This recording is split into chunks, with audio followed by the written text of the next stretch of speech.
स्वागत है आप सभी का पीजीटी की तैयारी के लिए एक बार फिर से। क्वेश्चन नंबर 35 तक 2011 के क्वेश्चंस को हमने लास्ट वाले वीडियो में कंप्लीट किया है। अब क्वेश्चन नंबर 36 स्टार्ट करेंगे। क्वेश्चन आपके सामने, इफ़ ईटा दे रखा है यहाँ पर ml-1t-1 where V is the viscosity, is area and T is the time, then which of the following is correct.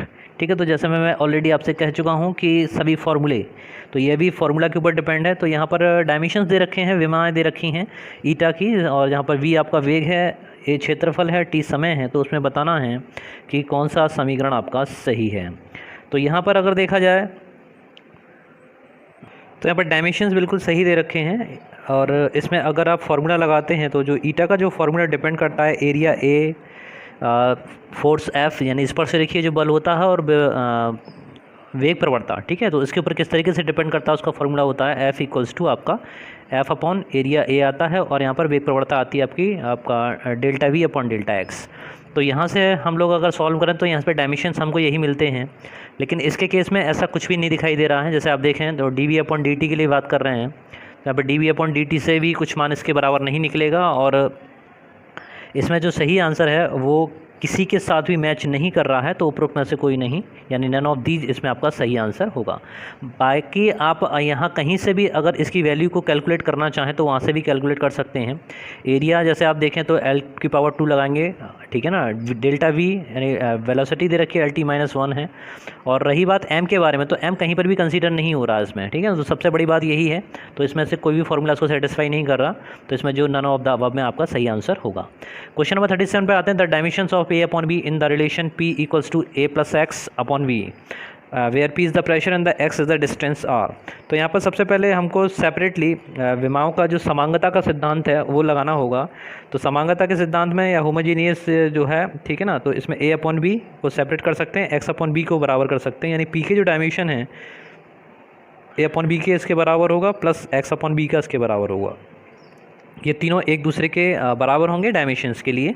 तो सबसे पहले हमें यहाँ पर ए का डायमेंशन पता कर लीजिए, या यहाँ से पी का डायमेंशन निकाल लीजिए। बी का डायमेंशन निकालेंगे तो पी इक्वल्स टू आप लिखेंगे एक्स अपॉन बी, तो पी इक्वल्स टू आपके पास मिलेगा एक्स अपॉन बी का मान, और यहाँ से बी के जो डायमेंशंस होंगे वो बी का मान मिल जाएगा आपको एक्स अपॉन पी से, ओके। और यहीं से अगर आप पी का मान निकालना चाहें तो A upon B this is equals to किसके लगा देंगे, पी के लगा देंगे, ओके। ज़रा देखिएगा कि कई सारे मेथड हो सकते हैं, सेपरेट करके भी आप उनके मानों को पता कर सकते हैं, आइदर दोनों के मान इंडिविजुअल निकाल के आप मान पता कर सकते हैं। जैसे x के लिए डिस्टेंस दे रखा तो l हो जाएगा, वहीं पर दाब p का अगर डायमेंशंस आप यूज़ करें तो बल अपॉन क्षेत्रफल होता है, तो यहाँ पर आपको मिलेगा ml-1 और t-2, ओके।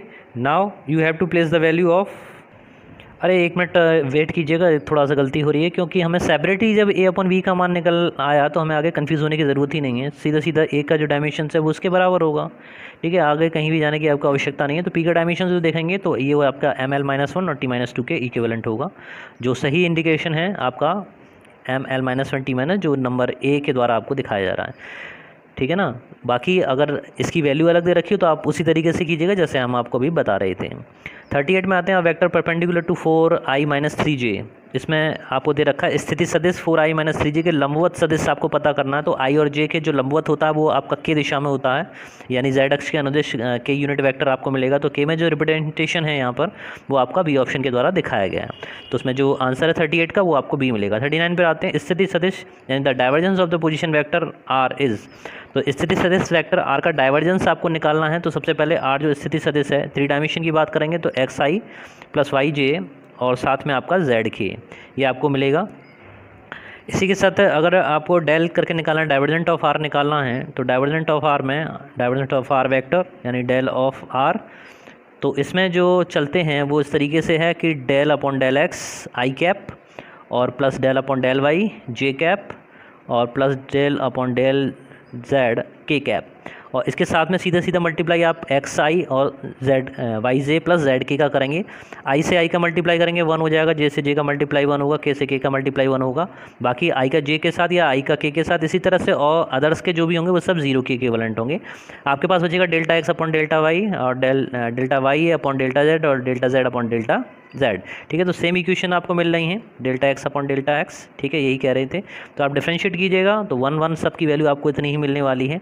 तो 1 + 1 यानी 3 जगह पर आपको 1 1 1 मिलेगा, तो ये इक्विवेलेंट होगा आपके 3 के। तो इसमें जो सही आंसर है वो आपका है आंसर नंबर थर्ड वन, सी, यानी सी करेक्ट आंसर है। आंसर नंबर 40 पर आते हैं। Question number, if a light and a heavy body have equal kinetic energy which have one has a greater moment. तो इसमें कहा गया है क्वेश्चन नंबर 40 में, यदि एक हल्की और भारी वस्तुएं हैं, गतिज ऊर्जा उनकी बराबर दे रखी है, तो किस वस्तु का रेखीय संवेग अधिक होगा। तो किस वस्तु का रेखीय संवेग अधिक होगा, कह रहे हैं लाइट बॉडी का है, हैवी बॉडी का नहीं, हल्की वस्तु का, भारी वस्तु का, दोनों का इक्वल होगा। Both have the equal momentum and D either nothing can be said, यानी कुछ नहीं कहा जा सकता। तो इसमें सबसे पहले हमें रिलेशन पता करना पड़ेगा काइनेटिक एनर्जी और मोमेंटम के बीच में, जो हम पहले भी कर चुके हैं कि इक्वल्स टू आपको मिलता है p²/2m। और यहाँ पर क्योंकि काइनेटिक एनर्जी इक्वल है तो यहाँ पर p का जो फॉर्मूला आप बनाएंगे ये आपको मिलेगा 2mk के बराबर, 2mk के इक्वलेंट मिलेगा। ठीक है, k का मान जब आपने कांस्टेंट कर दिया, k का मान एक समान है, तो यहाँ पर अगर p1/p2 करके लिखा जाए तो p1/p2 this is equals to √m1/m2। Okay, तो यहाँ पर जब m1 का मान हम कह रहे हैं, m1 एक भारी वस्तु है, m1 को अगर भारी मान लिया जाए तो m1 is greater than m2 के करें, m1 का मान m2 से अधिक है, तो उस कंडीशन में क्योंकि p प्रोपोर्शनल √m है, तो इसका मतलब हुआ कि जिसका मास ज़्यादा होगा उसका मोमेंटम भी ज़्यादा होगा। तो उस कंडीशन में p1 का मान p2 से अधिक होगा। तो यानी ऑप्शन जो है आपका बी ऑप्शन है, जो भारी वस्तु है उसका मोमेंटम भी ज़्यादा होगा। ओके, नेक्स्ट क्वेश्चन पे आते हैं। If a running boy jump on a rotating table which of the following is conserve. अगर कोई टेबल घूम रही है ना, और घूमती हुई मेज पर कोई एक दौड़ता हुआ लड़का कूदता है, तो निम्नलिखित में से क्या संरक्षित रहेगा, क्या कंजर्व रहेगा। तो लीनियर मोमेंटम यानी रेखीय संवेग, काइनेटिक एनर्जी गति ऊर्जा संरक्षित रहेगी, कोणीय संवेग संरक्षित रहेगा, या डी उपरोक्त में से कोई नहीं। तो इसमें जो ऑप्शन सी है आपका एंगुलर मोमेंटम जो है वो आपका कंजर्व रहेगा, और इसमें इसको कहेंगे कोणीय संवेग। ठीक है, घूमती हुई मेज पर जब भी कोई लड़का कूदेगा तो निकाय का जो पूरा सिस्टम होगा, उस सिस्टम का जो एंगुलर मोमेंटम है, जो कोणीय संवेग है, वो आपका कांस्टेंट रहेगा।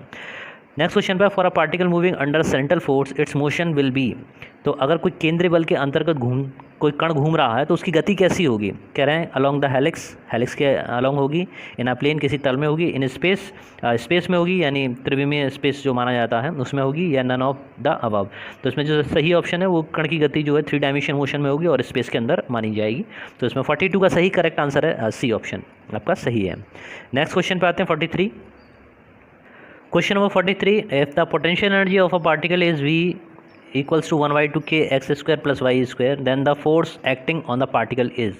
दे रखा यदि कण की किसी की स्थितिज ऊर्जा, तो v की जगह u हो तो ज़्यादा अच्छा है, u से दिखाना चाहिए।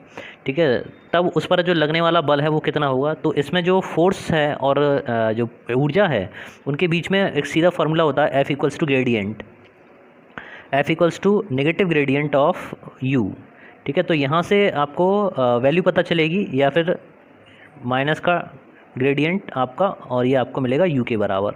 तो अभी जैसे ऊपर वाला क्वेश्चन हमने किया था उसी तरीके से आपका वैल्यू लेंगे माइनस का i, और ये आपका लिया जाएगा del/del x। इसी तरह से प्लस का ले लीजिए j del/del y, और प्लस का k del/del z। बात करेंगे u के बारे में, तो u का इसमें पूरा फार्मूला आप लोग लिखेंगे, और ये होगा आपके पास में k2 और x² + y²। ओके, x और y के सापेक्ष जब आप अवकलन करेंगे, डिफरेंशिएट करेंगे, तो 2x और 2y मिलेगा। 2 को आप जब कॉमन लेंगे तो नीचे वाले 2 से वो कैंसिल होगा, और आपके पास में जो फोर्स की वैल्यू आएगी F इक्वल्स टू -k, जैसे बताया 2 को कॉमन लेके जब आप कैंसिल आउट कर दोगे तो ऊपर रह जाएगा xi प्लस का yj।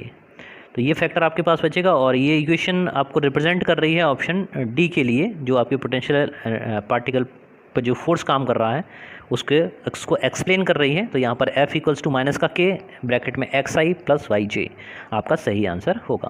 क्वेश्चन नंबर 44 पे आते हैं। If the radius of the earth were to shrink 1% its mass remaining the same, the acceleration due to the gravity on the earth surface would be. तो कह रहे हैं कि अगर पृथ्वी की त्रिज्या को 1% कम कर दिया जाए, यानी सिकुड़ जाए, तो उसका और द्रव्यमान वही रहे, द्रव्यमान में कोई चेंज ना हो, तो पृथ्वी तल पर जो गुरुत्व त्वरण है वो कितना रहेगा, डिक्रीज हो जाएगा, नहीं घटेगा, रिमेन अनचेंज वही रहेगा, इंक्रीज यानी बढ़ जाएगा, नथिंग कैन बी सेड यानी कुछ कहा नहीं जा सकता। तो इसमें अगर फॉर्मूला देखा जाए स्मॉल जी, जो गुरुत्व त्वरण बराबर होता है कैपिटल G mE/RE² के बराबर होता है। तो जैसे हमने बताया कि अगर आपको कोई परसेंटेज वगैरह निकालना हो तो सीधा सीधा यहाँ से परसेंटेज एरर वाला फार्मूला बना लिया करिए। ठीक है, तो डेल्टा G/D निकालेंगे, और उसी तरह से 2 RE/डेल्टा RE/RE, ओके, तो यहाँ से आप जब देखेंगे तो इसका मान कितना दे रखा है, 1% दे रखा है, इतने परसेंट की एरर, इतना परसेंट श्रिंक किया जा रहा है, तो 100% तो मतलब प्रतिशत के रूप में दिखाते हैं उसको, तो ये आपका 2%, ठीक है ना। तो यहाँ पर क्या दिखाई दे रहा है, 2% की वृद्धि हो जाएगी, तो ये क्या रहेगा आपका, बढ़ जाएगा। तो जो उसमें सही ऑप्शन है आपका सी, यानी इंक्रीज करेगा। और कितना करेगा उसका भी मान है कि 2% इसमें क्या हो जाएगी, उसमें वृद्धि हो जाएगी। अगले क्वेश्चन पे आते हैं। If the acceleration due to a gravity on the Earth's surface is g, the gain in the potential energy of an object of mass m raised from the surface of the Earth to height equal to the radius of the Earth is। तो इसमें कि यदि पृथ्वी तल पर कोई गुरुत्व त्वरण g है और m द्रव्यमान की कोई वस्तु है, आप उसको पृथ्वी तल से पृथ्वी की त्रिज्या के बराबर ऊंचाई पे अगर ले जाते हो, तो वहाँ पर उसकी जो पोटेंशियल एनर्जी है उसमें कितनी वृद्धि हो जाएगी। तो इसमें अगर फॉर्मूला इसका बेसिक वाला देखा जाए तो जो डेल्टा यू है, जो स्थिर ऊर्जा में परिवर्तन होगा, वो किसके बराबर होगा, ये बराबर होगा mgh/1+h/re का होल स्क्वायर, 1+h/re का होल स्क्वायर। जरा कॉन्सेंट्रेट कीजिएगा, एच का मान किसके बराबर कह रहे हैं, आर ई के बराबर कर दें। तो इन दोनों जगह पर, इसकी जगह पर आप आर ई प्लेस करिए और यहाँ पर आर ई प्लेस करिए। जब यहाँ आप आर ई रखेंगे तो आर ई से आर ई कैंसिल होगा, यानी ये रह जाएगा 1+1, और 1+1 का होल स्क्वायर किसके बराबर हो जाएगा, ये हो जाएगा mgre, ऊपर भी चेंज कर दिया, अपॉन 2 का स्क्वायर करेंगे तो ये मिलेगा आपको 4 के बराबर। तो यहाँ पर आपके पास में इक्वेशन आ गई 1/4 mgre के बराबर, जो ऑप्शन नंबर 4 को सही बता रहा है। तो ऑप्शन डी इसका करेक्ट आंसर है। नेक्स्ट क्वेश्चन पे आते हैं 46। A pendulum suspended from a ceiling of a train has a time period capital T when the train is at rest, when the train moves with the acceleration a period of oscillation will be. तो स्थिर गाड़ी की छत से एक कोई लोलक है, उसका आवर्तकाल कैपिटल टी दे रखा है, और जब गाड़ी ए त्वरण से चलने लगती है तो उसका दोलनकाल कितना होगा। तो यहाँ पर अगर फंडामेंटल फार्मूला देखा है तो आवर्तकाल का जो फार्मूला है T=2π होता है, 2π√L/g। ये केवल जब है जब वस्तु पर केवल गुरुत्व त्वरण काम कर रहा हो। तो जब ट्रेन से सस्पेंडेड है तो गुरुत्व त्वरण तो नीचे की तरफ एक्टिव है, और त्वरण ए से जो है वो ट्रेन यहाँ चल रही है, ठीक है ना। तो इन दोनों का परिणामी, इन दोनों का रिजल्टेंट आपको निकालना पड़ेगा, और ये रिजल्टेंट ही आपको क्या देगा, इसका परिणामी एक्सेलरेशन देगा। तो इसका जो एक्सेलरेशन है ए का मान, इस जी की जगह पे इन दोनों फैक्टर को आप यूज़ कीजिएगा, और इन दोनों का जो परिणामी निकलेगा, क्योंकि दोनों परपेंडिकुलर हैं एक दूसरे के, तो उनका जो परिणामी आएगा वो किसके बराबर आएगा, 2π√g² + a²। और ये भी किस में आएगा, अंडर रूट में आएगा। ओके, कहने का मतलब ये हुआ कि यहाँ पर जो अपॉन में वैल्यू यानी डिनोमिनेटर का मान, जो हर का मान है वो बढ़ रहा है, वो इंक्रीज़ हो रहा है। जब ये मान बढ़ेगा तो जो टी है वो क्या होगा, आपका घट जाएगा, यानी वो कम हो जाएगा। तो इसका मतलब है कि क्या होगा, आपका ऑप्शन नंबर 46 का ए आंसर सही है, घट जाएगा यानी डिक्रीज़ होगा। तो इसमें बी ऑप्शन आपका सही है। 47 पर आते हैं। Kepler second law is a consequence of, किसको रिप्रेजेंट कर रहा है, केपलर का दूसरा नाम किसका प्रमाण है, ठीक है ना। ए कंजर्वेशन ऑफ एनर्जी यानी ऊर्जा संरक्षण के नियम को रिप्रेजेंट कर रहा है। कंजर्वेशन ऑफ लीनियर मोमेंटम रेखीय संवेग को रिप्रेजेंट कर रहा है। एंगुलर मोमेंटम कोणीय संवेग को रिप्रेजेंट कर रहा है। None of these. तो केपलर का जो द्वितीय संवेग कोणीय संवेग संरक्षण के नियम को रिप्रेजेंट करता है। तो यहाँ पर कंजर्वेशन ऑफ एंगुलर मोमेंटम आप सही आंसर लगाएंगे, जो इसको सही मानेगा। नेक्स्ट क्वेश्चन पे आते हैं 48 है। The orbital speed of the satellite near the surface of the earth is v if the speed is increase by the 41.1% of the satellite will be. तो इसमें कहा गया कि अगर कोई उपग्रह है और वो पृथ्वी की कक्षा के समीप v चाल से चल रहा है, अगर उसकी चाल को 41.1% बढ़ा दिया जाए, ठीक है, अंडर रूट 2 टाइम्स बढ़ा दिया जाए, ठीक है, अंडर रूट 2 तो नहीं कहेंगे, लेकिन हाँ भी मैं बताऊंगा मैं ऐसा क्यों कह रहा हूँ, उसके लिए भी आपको कारण देंगे। तो अगर इतना बढ़ा दिया जाए तो उस उपग्रह की चाल, उपग्रह का क्या होगा, रिवॉल्व करता रहेगा, यानी दूसरे कक्ष में घूमने लगेगा, अदर ऑर्बिट में चला जाएगा, रिटर्न टू द अर्थ, पृथ्वी को लौट आएगा, या स्पेस में चला जाएगा, या revolve in the same orbit, या उसी ऑर्बिट में क्या होगा, घूमता रहेगा। तो यहाँ पर अगर हम इसके वेलोसिटी और आपकी ऑर्बिटल वेलोसिटी की बात करें तो वी का जो मान होता है, तो वी का जो मान है वो कितना होता है, v0 × अंडर रूट 2 टाइम्स होता है। इसका मतलब ये हुआ कि अगर किसी ऑर्बिटल वेलोसिटी में अंडर रूट 2 से मल्टीप्लाई कर दें, यानी अंडर रूट 2 टाइम्स उसकी वेलोसिटी को बढ़ा दें, तो वो आपकी क्या हो जाएगी, इसके वेलोसिटी के बराबर हो जाएगा। तो इसी को आपको देखना है।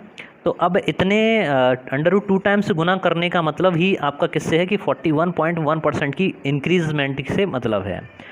ओके, तो यहाँ पर जो अगर इतनी वेलोसिटी आप दे देंगे तो यहाँ पर क्या होगा कि ये एस्केप में चला जाएगा, एस्केप टू द स्पेस, यानी अनंत के लिए वो रवाना हो जाएगा। ऑप्शन नंबर सी सही आंसर। 49 पे आते हैं, the moment of inertia of a uniform circular disc of radius capital R and mass M about and the axis passing through the edges of the disc and the normal to the disc. ठीक है, इसमें हम लोग इसमें कहा गया कि are त्रिज्या की कोई एक चकती है, ठीक है, सर्कुलर डिस्क एक वृत्तीय चकती है और चकती के किनारे से गुजरने वाली एवं चकती के तल के लंबवत अक्ष के प्रति जड़त्व गुण आपको पता करना है। तो यहाँ पर सबसे पहले डायग्राम बना लीजिए। एक चकती यानी एक डिस्क ले ली और डिस्क के सेंटर ऑफ मास से होती हुई जा रही हुई, ये तो उसकी एक्सिस होगी। इसके अलोंग आपको मान निकालना है, ठीक है। एक तो मान ये तो ICM को रिप्रेजेंट करेगा और एक इसकी साइड अक्ष के प्रत्यय यहाँ से आपको पूछा जा रहा है कि इसके प्रत्यय आप इसका कितनी MI कितना होगा, मोमेंट ऑफ इनर्शिया कितना होगा। तो इसके लिए हम समांतर अक्षों की प्रमेय लगाएं। देखिए 2 प्रकार की थ्योरम है इसमें, समांतर अक्षों की प्रमेय और लंबवत अक्षों की प्रमेय। तो यहाँ पर पैरेलल एक्सिस वाली कंडीशन लगाएंगे, यानी इनके बीच की डिस्टेंस कितनी होगी, कैपिटल R के बराबर है। तो यहाँ पर आपको जब भी किसी अक्ष के प्रत्यय निकाला जाता है तो ICM लेते हैं plus m into R square लेते हैं, m इंटू आर स्क्वायर, ठीक है। दोनों अक्षों के बीच की लंबवत दूरी ली जाती है, वो दूरी यहाँ पर r के बराबर है। दोनों अक्षें कौन सी हो गई आपकी, ये और ये हो गई। तो इनकी डिस्टेंस r, टोटल जो मास है वो m के बराबर है। तो यहाँ पर ICM का मान आप प्लेस करेंगे 1/2 mr स्क्वायर के बराबर और प्लस करेंगे उसमें mr स्क्वायर। तो यहाँ पर इन दोनों को ऐड करने पर जो मान आपको मिलेगा वो 3/2 mr स्क्वायर के बराबर होगा, जो आपका ऑप्शन नंबर डी को रिप्रेजेंट कर रहा है। तो यहाँ पर क्वेश्चन नंबर 49 आपका कंप्लीट होता है। क्वेश्चन नंबर 50 पर पहुँचें। क्वेश्चन नंबर 50 है, string is bound round a hollow cylinder of mass 3 kg and radius 40 cm. The string is pulled with a force of 50 Newton. The angular acceleration of cylinder will be। तो इसमें कि कोई खोखला वेलन है और उसका द्रव्यमान दे रखा है 3 kg और त्रिज्या है आपकी 40 सेंटीमीटर के चारों ओर से एक डोरी लिपटी हुई है और अगर इस डोरी को 50 न्यूटन का बल लगाकर खींचा जाता तो वेलन का कोणीय त्वरण कितना होगा। तो यहाँ पर कोणीय त्वरण की बात है, एंगुलर एक्सेलरेशन निकालना है। तो एक बात की जाए एक हॉलो सिलेंडर की, ये हॉलो सिलेंडर हुआ और इसका जो रेडियस है वो आपकी 40 सेंटीमीटर है, ठीक है ना, 40 सेंटीमीटर त्रिज्या का है। तो यहाँ पर आपको पूछा जाएगा टाउ के बारे में। टाउ इक्वल्स टू आप निकालें I इंटू एल्फा, जड़त्व गुण इंटू कोणीय त्वरण, यानी अल्फा का मान हमसे पूछा गया है यहाँ पर। तो अल्फा इक्वल्स टू किसके बराबर होगा, टाउ अपॉन I के बराबर होगा।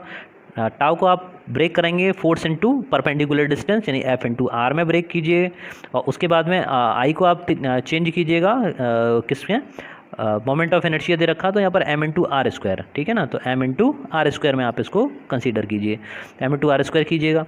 अब यहाँ पर दोनों के मानों को प्लेस करना है, ठीक है ना। तो यहाँ पर आप जब वैल्यू प्लेस कीजिएगा तो यहाँ पर f की जगह पर आप लगाइए 50 ये हुआ इंटू, एक बार फिर से लिख लेते हैं। इसमें एक काम और कर सकते हैं, जैसे अभी आपने आर स्क्वायर से एक आर कैंसिल हो सकता है तो उसको भी देख लीजिए, दोबारा नहीं लिखना पड़ेगा। एफ इंटू आर अपॉन नीचे था हमारे पास में एम इंटू आर स्क्वायर। तो यहाँ पर आप इसको सॉल्व कीजिए, यहाँ पे कैंसिल कर दीजिए। तो वैल्यू बस प्लेस करनी है आपको, एफ़ का मान लगाना है, एम का लगाना है और आर का लगाना है। तो एफ़ का मान हम लगाएंगे 3 फॉर कितना दे रखा 50। तो ये आपने लिखा 50 अपॉन एम जो मास से रखा है 3 और जो रेडियस है आर है वो आपकी 40 सेंटीमीटर। 40 सेंटीमीटर को you have to change into metre, ये आपने मीटर में इसको कन्वर्ट कर लिया। अब इसको आप सॉल्व कीजिएगा, 0 से 0 कैंसिल कीजिए, ऊपर पहुंचा दीजिए, आपको पहुंचेगा 500, ठीक है ना। 500 हो जाएगा ऊपर और नीचे कितना रहेगा आपका 4 3 12 से आप इसको डिवाइड कीजिए। तो 500 में आप 12 से आप डिवाइड करेंगे तो आपको वैल्यू मिलेगी 41.6 रेडियन पर सेकंड स्क्वायर। और 41 वो जो वैल्यू मिल रही है, ठीक है ना, वो वैल्यू आपके लिए यहाँ पर किसी भी ऑप्शन में शो नहीं है। तो ये सस्पेक्टेड क्वेश्चन है। तो यहाँ पर जो मेरे अनुसार जो मान आ रहा है वो 41.6 रेडियन पर सेकंड स्क्वायर आएगा, जो उस कोणीय त्वरण को रिप्रेजेंट करेगा या एंगुलर एक्सेलरेशन को दिखाएगा। कोई भी स्टूडेंट अगर इसमें कोई संशोधन या अपना कोई वैल्यू निकाल के रखना चाहता है और न्यू ऑप्शन में ना आता है तो उसका स्वागत है, ठीक है। कमेंट बॉक्स में प्लीज़ मुझे बताइएगा, शेयर कीजिएगा। अगले पर आते हैं 51 है कि if the Y and the K be the Young modulus and the bulk modulus of a material then, ठीक है, यंग मॉडुलस जो y है और आयतन प्रत्यास्थता गुणांक जो k है उनमें क्या संबंध है। तो यहाँ पर जो फंडामेंटल फार्मूला अगर देखा जाए तो फंडामेंटल फार्मूला आपको कहता है कि आपका जो y है जिससे इक्वल्स टू किसके होता है 3k और 1 माइनस 2 सिग्मा। इस फॉर्मूले को कई तरीके से अलग अलग रूपों से पूछा जाता रहा है, तो इस तरह के क्वेश्चन, इस तरह के फॉर्मूलों को आप मिस ना करिएगा, अच्छे से कंप्लीट कीजिएगा। और यहाँ से ये इंडिकेशन है कि y की जो वैल्यू है वो ऑलवेज ग्रेटर देन किसकी होगी, 3k की होगी। ठीक है, y का मान 3k से ज़्यादा होगा, क्योंकि जब आप इसमें मल्टीप्लाई करेंगे तो उसकी वैल्यू को कुछ घट रही है। ठीक है ना, कुछ मान इसका क्या हो रहा है, कम हो रहा है। तो इस कंडीशन में y का मान 3k से ज़्यादा होगा, तो उसमें जो सही ऑप्शन है वो आपको c को रिप्रेजेंट कर रहा है, तो इसमें सही आंसर आप c पर लगाएंगे। क्वेश्चन नंबर 52 पे आते हैं। Steel wire of length 1 metre and the area cross section 1 centimetre square. If the Young modulus of the steel is 10⁻11 newton per metre square, the force required to the एलोग्रेंट the wire by the 1 millimetre is. तो इसमें सीधा है कि steel के तार की लंबाई गिवन है 1 मीटर दे रखी है, अनुप्रस्थ काट का क्षेत्रफल 1 सेंटीमीटर स्क्वायर है, वाई का मान दे रखा है यानी प्रत्यास्थ गुणा 10⁻11 न्यूटन पर मीटर स्क्वायर। तार की लंबाई 1 मिलीमीटर अगर आप बढ़ाते हो, एक्सटेंड करते हो, तो उसके लिए कितने बल की आवश्यकता होगी। तो अगेन जैसा मैं कहता हूँ, फोर्स आपका फॉर्मूले, ठीक है। तो y इक्वल्स टू किसके बराबर होगा, प्रतिबल। प्रतिबल का मतलब F/A और विकृति यानी स्ट्रेन, ठीक है ना। तो ये मिलता है डेल्टा L अपॉन L के बराबर। तो यहाँ पर सभी का मान जानना ज़रूरी है। F/L के साथ में ये डिनोमीटर साथ में ऊपर मल्टीप्लाई में पहुँचेगा, तो F इंटू प्रारंभिक लंबाई उसकी L और एरिया आप नीचे लीजिए और डेल्टा L उसकी लंबाई में जो वृद्धि कर रहे हैं। तो यहाँ पर जो F का मान है, फोर्स का मान पूछा गया है, उसका सीधा मतलब है कि y के साथ a का मल्टीप्लाई करना है, डेल्टा L का मल्टीप्लाई करना है और डिवाइड करना है टोटल लेंथ से, और लेंथ की वैल्यू दे रखी है 1 के बराबर। तो 1 से भाग लगाएंगे यानी 1 मीटर है, कोई फ़र्क नहीं पड़ेगा। तो सिर्फ अब आपका मल्टीप्लिकेशन रह गया, इन सभी का आपस में क्या कर दीजिए, मल्टीप्लाई कीजिएगा। और मल्टीप्लाई किसका करना है, तो F इक्वल्स टू आपको मिलेगा 10⁻11 जो y की वैल्यू है, मॉडुलस दे रखा है, इनटू एरिया 1 सेंटीमीटर स्क्वायर है, तो इसको आप चेंज कीजिएगा मीटर स्क्वायर में 10⁻⁻4 होगा। और साथ ही साथ अब जो उसकी लंबाई में वृद्धि हो रही थी 1 mm है, 1 mm को मीटर में चेंज कीजिएगा, 10⁻³ के इक्विवेलेंट आएगा। और माइनस का 7 इसमें से आप 11 में से घटाइए तो आपको मिलेगा 10⁻4। 11 और 4 11 में से 7 गए तो आप कितने बचेंगे, 4 बचेंगे। तो ये आपका इतना न्यूटन, ये आपका F का मान मिलेगा। तो इसमें जो सही ऑप्शन है वो ऑप्शन बी आपका करेक्ट आंसर है।